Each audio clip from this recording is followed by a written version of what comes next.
Bueno, eh, hoy voy a volver al texto y voy a volver a los videos para que queden en claro muchas cosas. Eh, la historia, la historia relata la vida del hombre desde su comienzo, desde la misma prehistoria, hasta los días de hoy. Eh, por eso, en muchos de los casos, y muchos han estudiado cómo ha ido evolucionando el hombre a través del tiempo, en distintas divisiones que hicieron: prehistoria, historia, y dentro de la historia también han hecho algunas subclasificaciones como la historia antigua, la historia medieval, la historia moderna, la historia contemporánea, y hoy podríamos decir estamos viviendo una historia más que contemporánea o postcontemporánea. Muchos autores, como Habermas, Heidegger, dicen que estamos viviendo una época postmoderna, o sea, que hemos superado todas aquellas ideas iniciales de los autores clásicos que hablaban de las divisiones de la historia. Esto es en términos generales, para que nosotros veamos que la historia siempre ha acompañado a los desarrollos que el hombre mismo ha ido generando. Algunos autores sostienen que el hombre es el único ser capaz de estudiarse a sí mismo. Y eso es real, porque, bueno, nuestras capacidades, nuestras inquietudes, nuestras curiosidades hacen de que los únicos seres que podamos estudiarnos a nosotros mismos es el hombre, en términos genéricos, ¿sí? Cuando digo hombres, también nosotros vamos a incluir en este caso a las mujeres, a las damas, que no por una cuestión de género solamente queda focalizada en los hombres. Entonces, la historia en sí estudia la historia del hombre y todas sus realizaciones a través del tiempo. Eso lo plantea también Luzuriaga. Eso está planteado en en los dos videos que les fui señalando. Y si nosotros estudiamos la historia del hombre, tenemos que remontarnos a tiempos remotos. Pero cuando avanzamos sobre la historia de la pedagogía, eso lo marcaba también en el PowerPoint, la historia de la pedagogía comienza con aquellas sistematizaciones, con aquellos intentos de organización que hacen la Grecia clásica, la Grecia de Sócrates, la Grecia de Platón, de Aristóteles, que seguramente ustedes lo van a ver en filosofía. No recuerdo bien en qué curso está filosofía en la carrera, pero se van a acordar de que estos intentos de sistematizar y de organizar la pedagogía justamente aparece en la Grecia clásica. Es ahí donde aparece el término pedagogía. Pedagogía, que se la divide en dos: paidos, que significa conducir, guiar, y gogía, que significa al niño, ¿sí? Conducir al niño. Se refería en aquel tiempo, en esa idea de quién llevaba a los niños a los centros educativos o llevaban a los niños a los lugares en donde los niños aprendían, que eran en los lugares donde estaban los filósofos o aquellas personas que se encargaban de la educación de esos niños, siempre pensando en las clases más ricas, ¿sí?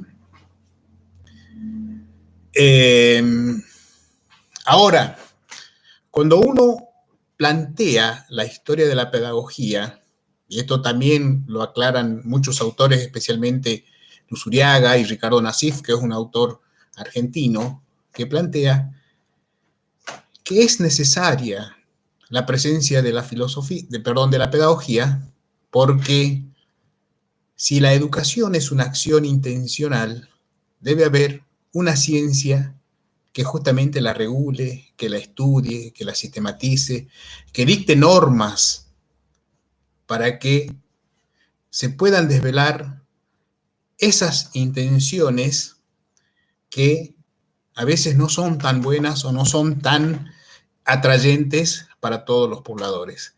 Y nosotros nos nutrimos, gracias a Dios, hoy por hoy, en muchos ejemplos. No sé si tuvieron la oportunidad de ver la película esa, Los 300, que de alguna manera relata la historia de los atenienses. ¿Tuvieron la oportunidad? Me imagino que sí. Entonces, cuando nacía un niño que no tenía las características físicas propias y esperadas justamente por la sociedad ateniense, y lo tiraban al pozo. Lo tiraban al pozo. Entonces, eso también forma parte de la intencionalidad que siempre tiene oculta la educación. ¿Sí? Entonces, hasta allí la relación historia de la educación, la historia de la pedagogía, vamos a ir encontrando muchas vinculaciones a propósito de esto. ¿Sí? Entonces, ¿por qué es necesaria la pedagogía para poder reflexionar sobre la acción educativa? Primera conclusión del día de hoy. La educación es una acción. La pedagogía es una reflexión. ¿Sí? Vamos anotando eso porque ¿se acuerdan que les había dicho que traigan lápiz y papel? Ok. Bien.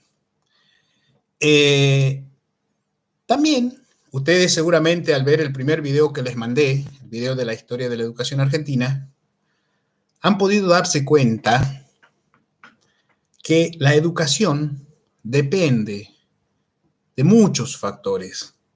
Factores económicos, factores ideológicos, factores religiosos. Y Lorenzo Luzuriaga, cuando plantea justamente la relación educación y pedagogía, él nos hace ver que la educación es una variable dependiente justamente de esos fenómenos que predominan en una época y dejan de predominar en otras épocas. ¿Sí? En el PowerPoint que yo les mandaba aparecen bien marcadas y con algunas explicaciones estas afirmaciones. Entonces, la segunda conclusión del día de hoy sería de que la educación sí o sí depende de otras variables que son mucho más grandes, como por ejemplo la variable económica, la variable política, la variable social, la variable religiosa, la variable ideológica. Y hoy nosotros estamos viviendo una época muy difícil, muy crítica, diríamos, por esta cuestión de la pandemia. Entonces, también habría que pensar cuál será la variable que predomina en estos momentos y que determina y que condiciona la acción educativa, no solamente en los adultos, sino también en los niños. ¿Sí? Esa es una pregunta que también la vamos a ir dejando para que, con ejemplos, podamos acercarnos al debate y poder construir a partir de ahí alguna mirada prospectiva, porque son ustedes los que van a enseñar en los próximos 30, 40 y 50 años. Así que miren ustedes el desafío que tienen ustedes como futuras docentes y miren en el aprieto que me ponen a mí como profesor, que tengo que enseñarles de acá para 30, 40 años en adelante. Yo haré todo lo posible, espero que ustedes también. ¿Sí? Entonces, primera conclusión, la relación educación y pedagogía. La segunda conclusión, que la educación depende de otros fenómenos y de otras variables que no son propias de la educación en sí, sino que van a depender de otros factores mucho más amplios. ¿Ok? Vamos hasta ahí. A ver, necesito que me digan si me van entendiendo o no me van entendiendo. Que me pongan un dedito o no, o me pongan el dedito para abajo.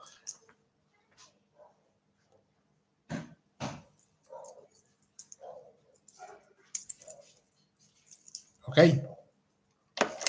Bueno.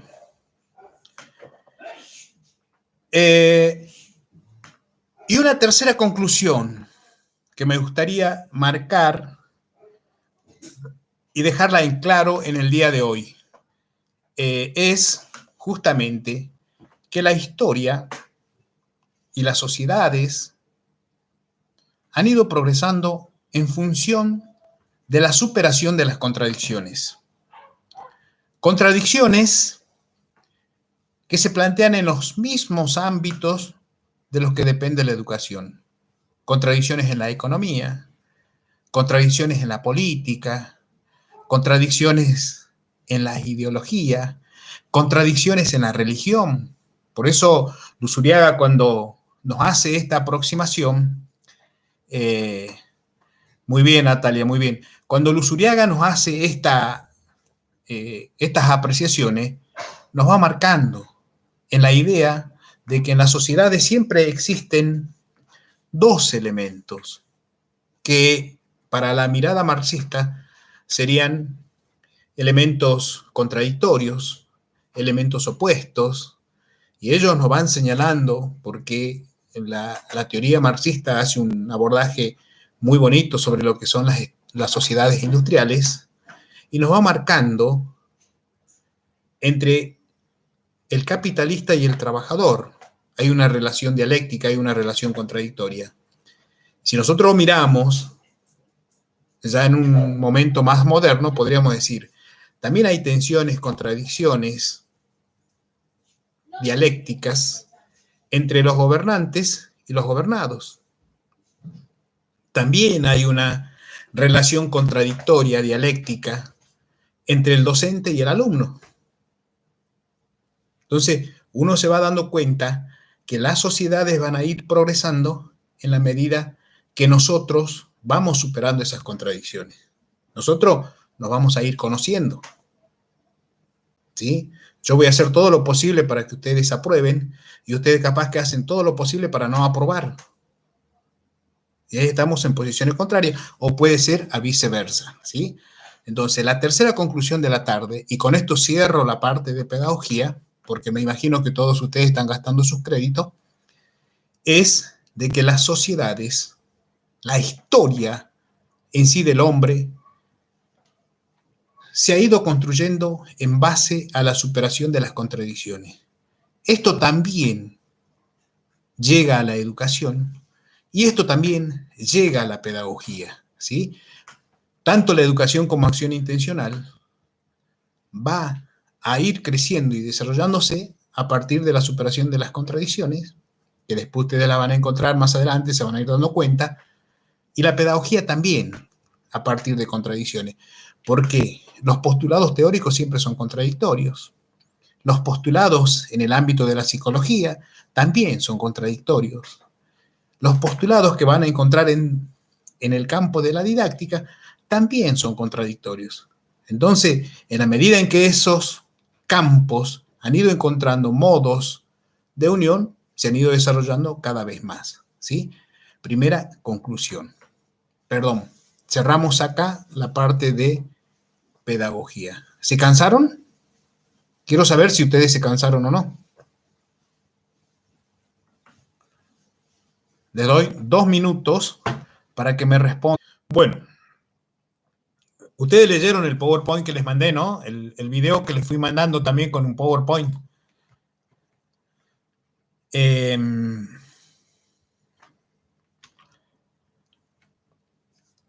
También tenemos 4 horas. En ese sujeto tenemos 4 horas y pedagogía tenemos 4 horas.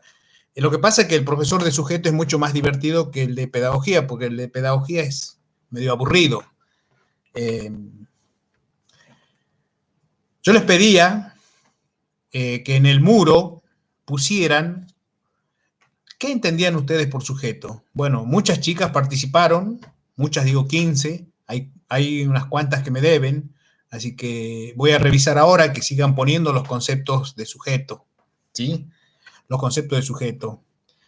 Después les ponía les iba acompañando una explicación de quién es el sujeto. Y el sujeto somos nosotros. El sujeto de la educación somos nosotros. Son ustedes, estudiantes. Somos nosotros, los docentes, sujetos de la educación. Lo que pasa es que hoy más que nunca, el sujeto de la educación en instancias virtuales trabajamos con sujetos supuestos. Yo apenas las puedo ver las caras, pero no las conozco personalmente.